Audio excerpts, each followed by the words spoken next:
नमस्कार, मी मनश्री पाठक. बातमीपत्रात आपलं स्वागत. बातमीपत्राच्या सुरुवातीला बातमी आहे डोंबिवलीतून. डोंबिवली एमआयडीसीच्या फेज 2 मध्ये एका कंपनीत आग लागल्याची घटना घडली आहे. महिन्याभरात डोंबिवली एमआयडीसी मध्ये होणारी ही आगीची दुसरी घटना आहे. स्फोटाच्या आवाजामुळे परिसरातील नागरिकांमध्ये भीतीचं वातावरण आहे.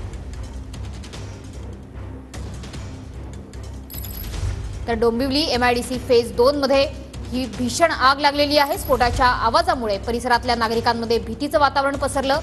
डोंबिवली एमआयडीसी परिसरात लागलेली ही दुसरी आगीची घटना आहे.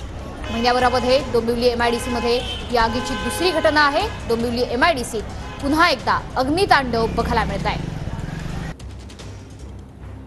धुराचे लोट संपूर्ण परिसरात पसरलेले आहेत. सोबतच आग विझवण्याचे शर्थीचे प्रयत्न आता अग्निशमन दलाकडून केले जात आहेत. आपल्या सोबत ठाकरे गटाच्या नेत्या वैशाली दरेकर या फोन लाईन वरून जोडल्या गेलेल्या आहेत. वैशाली ताई, स्वागत तुमचं TV9 मराठीमध्ये.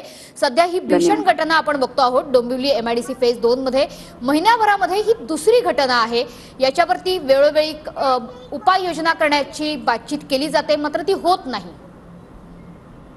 हेच दिसते इथे अत्यंत दुर्दैवी अशी घटना आहे की आता महिन्याभरामध्ये ही दुसरी घटना घडली आहे. आणि याच्यामध्ये मला हेच अधोरेखित करायचं की कंपनी कुठले सेफ्टी मेजर्स घेते आहे की नाही, ते त्याचा अवलंब करता आहेत की नाही. कारण आता एक घटना घडून गेली, त्याच्यामध्ये अनेक लोकांचं नुकसान, जीविताचं नुकसान झालेलं आहे.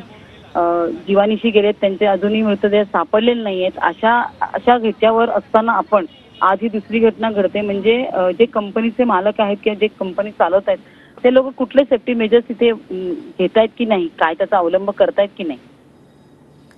नक्कीच वैशालीताई, आज जी घटना घडलेली आहे, स्फोटाच्या आवाजामुळे परिसरामध्ये भीतीचं वातावरण पसरलेलं आहे. कंपनीचं नाव अद्याप स्पष्ट होत नाही, पण इंडो अमाइन्स ही कंपनी आहे असं. वैशालीताई, आमचा आवाज जर तुमच्यापर्यंत पोहोचत असेल तर मला विचारायचं आहे की स्फोटाच्या आवाजामुळे परिसरांमध्ये भीतीचं वातावरण पसरलेलं आहे. नागरिक घाबरलेले आहेत. सध्याची त्या ठिकाणची सद्यस्थिती काय आहे? अग्निशमन दलाला तर पाचारण करण्यात आलेलं आहे. आगीवर कधीपर्यंत नियंत्रण मिळवलं जाऊ शकतं? तुम्ही प्रशासनाकडून काही माहिती घेतली आहे का? एक 2-5 मिनिटापूर्वी मला कळलं की आग लागलेली आहे, त्यामुळे तिथे पोचायला पाहिजे अगोदर. आणि तिथे काही आमचे कार्यकर्ते पोहोचलेले आहेत. एमआयडीसी भागातले जे आमचे कार्यकर्ते आहेत ते तिथे पोहोचलेले आहेत, परंतु अजूनही अद्याप आगीवर नियंत्रण असं मिळवलं नाहीये. अग्निशमन दल पोहोचलेलं आहे, परंतु किती सक्षमतेने आपण करू शकतो हे मला खात्री देऊ शकत नाहीये. कारण ही आग जी आहे ती वेगळ्या कंपनीमधली आहे. ओके, वैशालीताई, धन्यवाद या सविस्तर बातचीती